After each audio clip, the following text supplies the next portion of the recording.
Welcome to Psalms Layer by Layer, a project of Cambridge Digital Bible Research. In this video, we will walk through the top 3 exegetical issues in Psalm 34.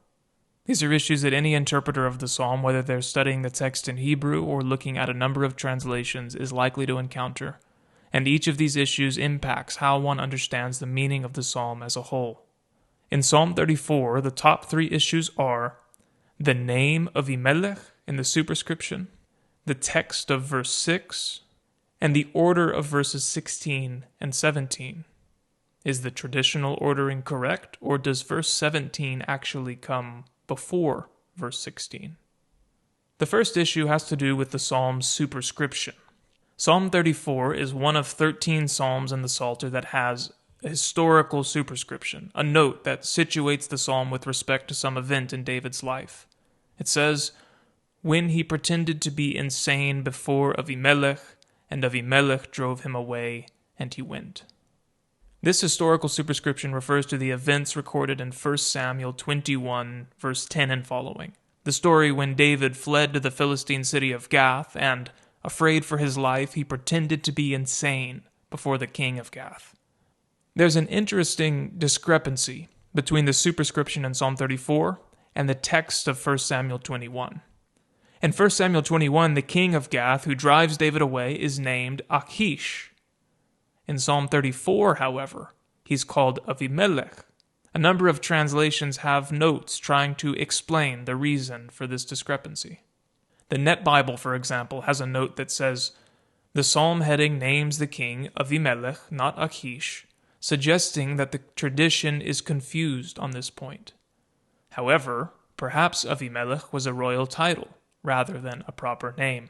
And so the Net Bible presents us with 2 possible explanations. The first is that the use of Abimelech instead of Achish is a mistake. The second is that, whereas Achish is the king's name, Abimelech would have been his title. And so there's actually no mistake here at all. And this is the view that's given in the footnotes of several other translations. Those who think that the use of Abimelech is a mistake point to the fact that Abimelech is mentioned twice in the book of Genesis. Both Abraham and Isaac at different points in their stories sojourn in Philistine country and have encounters with a Philistine king named Abimelech. The author of Psalm 34's superscription would have been very familiar with these stories, and it's possible that his familiarity, coupled with the similarities between the stories, got him mixed up, and he accidentally wrote Abimelech for the superscription of Psalm 34 instead of Achish. But this explanation is not very compelling. It seems unlikely that a scribe editor, someone working on the Bible, someone deeply familiar with the biblical text, would have made such an obvious mistake. And it's also unlikely that his mistake would not have been caught by anyone else, and that it would have been preserved by other scribes. The explanation that Abimelech is a royal title is more compelling. In Genesis, we see that the Philistine king during the time of Abraham is called Abimelech, and that the Philistine king during the time of Isaac is called Abimelech. These are probably 2 different kings, and yet both are called Abimelech. The best explanation for this is that Abimelech was a title and not a personal name. It was common in the ancient Near East for kings of various regions to have unique titles. The king of Egypt, for example, was called Pharaoh, an Egyptian word that means great house. And the book of Genesis also mentions the king of Salem, who was called Melchizedek, also probably a royal title that means king of righteousness. The word Abimelech, like Pharaoh or Melchizedek, would be fitting for a royal title. The word means literally father of a king, and this would be an appropriate way to refer to a king who anticipated passing the crown down to his son. By calling themselves Abimelech, the Philistine kings were claiming to be dynastic rulers. So the fact that Abimelech is a title explains why the author of the superscription can use Abimelech in place of Achish. It doesn't fully explain, however, why he chose to do so. Why use the title Abimelech instead of the name Achish, especially when the story in Samuel uses the name Achish? It could be that the author of the superscription wanted to point out a connection between the experience of David and the experiences of Abraham and Isaac. The stories are all very similar. All three of them, David, Abraham, and Isaac, went to sojourn among the Philistines. All three of them came to fear for their lives, and all three of them pretended to be something that they were not in order to escape trouble. Abraham pretended to be Sarah's brother, Isaac pretended to be Rebekah's brother, and David pretended to be insane. And in each case, God rescued them and brought them back to the land. By using the title Abimelech instead of the name Achish, we're reminded of these earlier stories. And this in turn strengthens the force of David's testimony in Psalm 34. It's as though Abraham and Isaac joined David in telling about God's deliverance and in exhorting us to trust in him. If asked to rate our level of confidence in our resolution of this exegetical issue on a scale of A to D, A being the highest, D being the lowest, we would give this issue an A rating. The second issue in Psalm 34 is the text of verse 6. We've translated this verse as, "Gaze at him and glow, and do not let your faces be ashamed." Our translation is similar to that of the RSV, which says, "Look to him and be radiant, so your faces shall never be ashamed." The KJV, however, says, "They looked unto him and were lightened, and their faces were not ashamed." Whereas the RSV has imperatives, look to him and be radiant, the KJV has third-person indicatives. They looked unto him, they were lightened, or were radiant. And whereas the RSV in the second line says, your faces, the KJV says, their faces. When we look at other modern translations, we find a similar disagreement. The majority of the translations we consulted agree with the KJV, but several agree with the RSV. The traditional Hebrew text, the Masoretic text, reads, Hibitu elav v'naharu, ufnehem al yechparu. The verbs in the first line are third-person indicative. They looked, they were radiant, and the pronoun in the second line is third person, their faces. This is the text that stands behind the KJV and the majority of modern translations. There are some difficulties, however, with this traditional text. In the first place, it's not clear who the subject is. Who is they who looked on the Lord and became radiant? It's possible that the subject is the afflicted, who were mentioned in verse 3, but verse 3 is kind of far from verse 6, so this doesn't completely resolve the difficulty. Another difficulty has to do with how this verse fits in the wider context of the psalm and how it relates to the events in the historical superscription in verse 1. In the first half of the psalm, David is celebrating how God rescued him from Abimelech.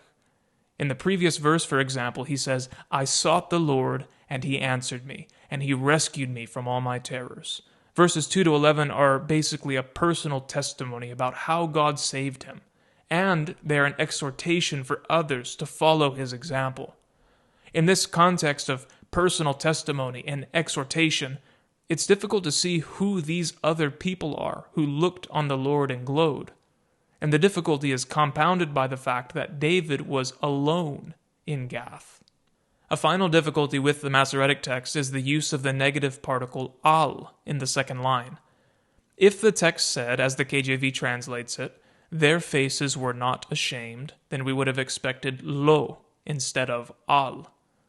Al is used with jussives to express deontic modality. Do not do X, or let not so-and-so do X.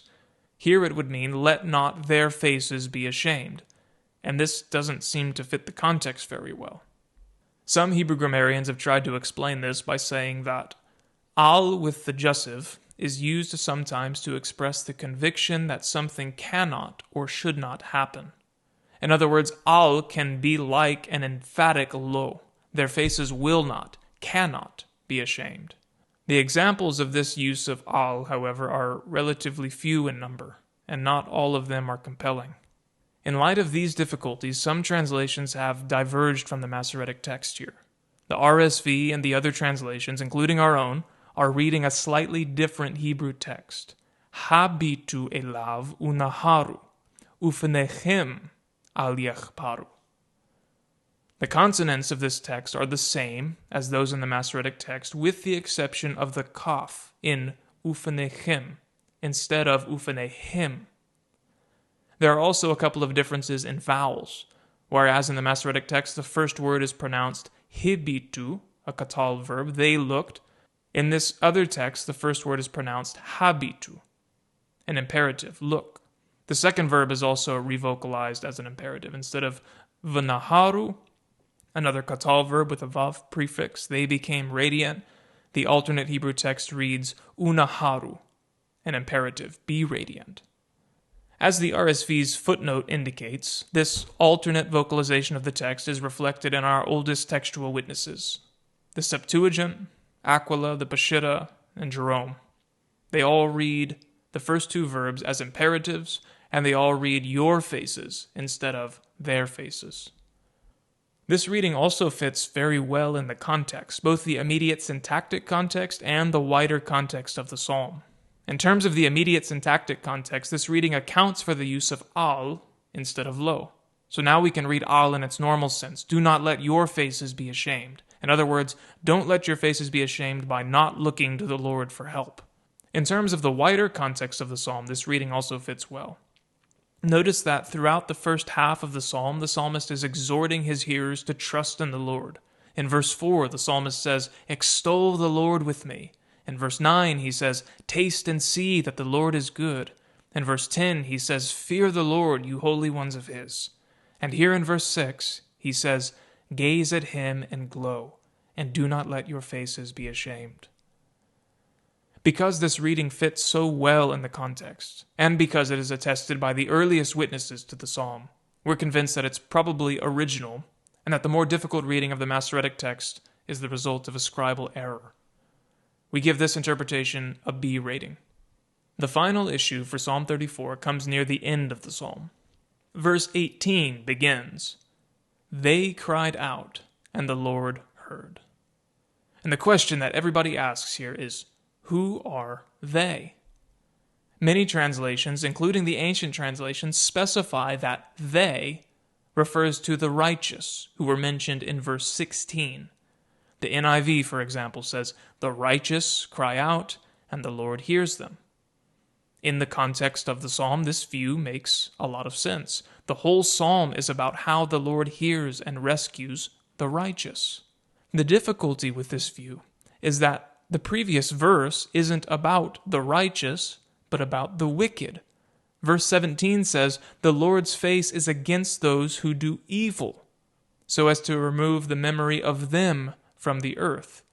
And when you read verse 18 right after verse 17, it sounds like "they" in verse 18 is referring to the evildoers in verse 17.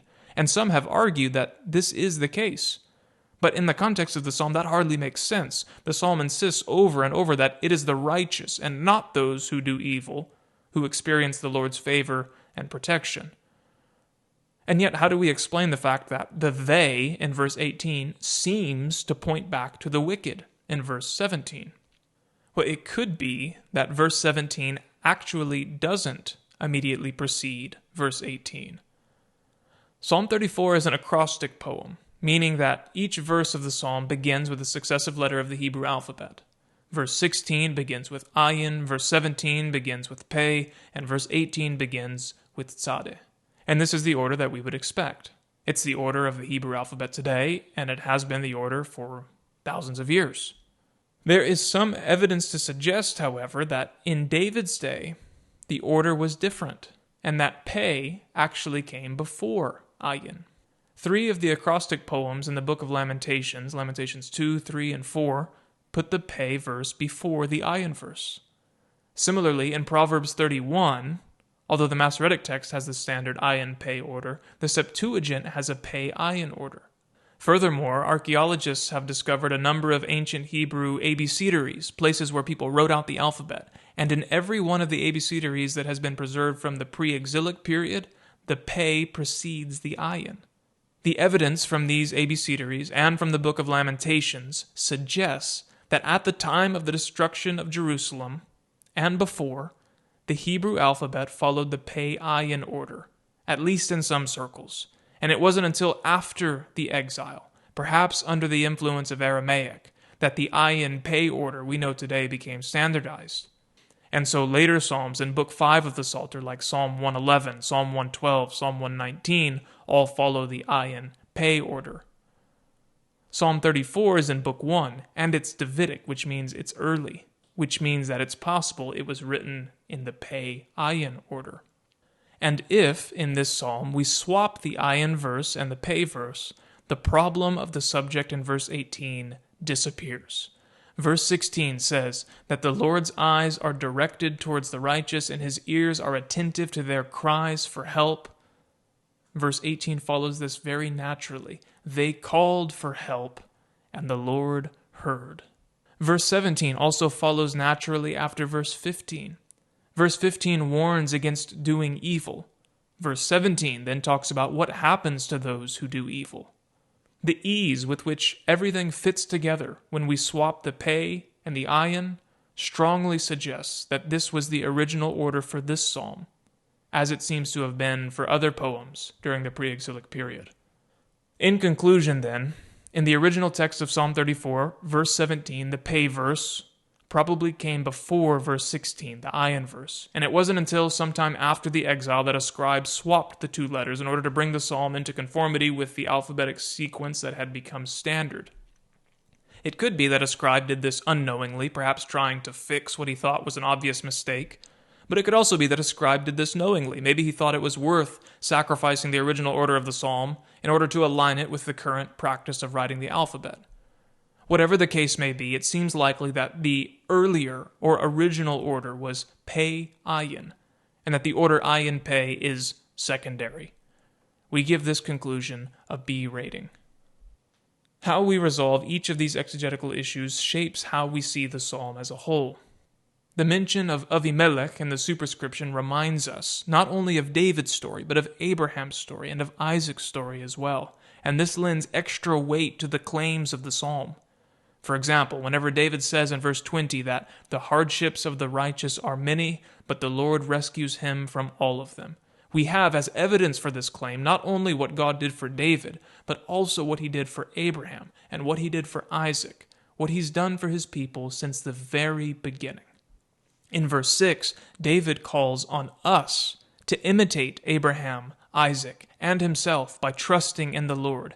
Gaze at him, he says, and glow with joy. If you don't look to him for help, then you'll be disappointed. So look to him, and do not let your faces be ashamed.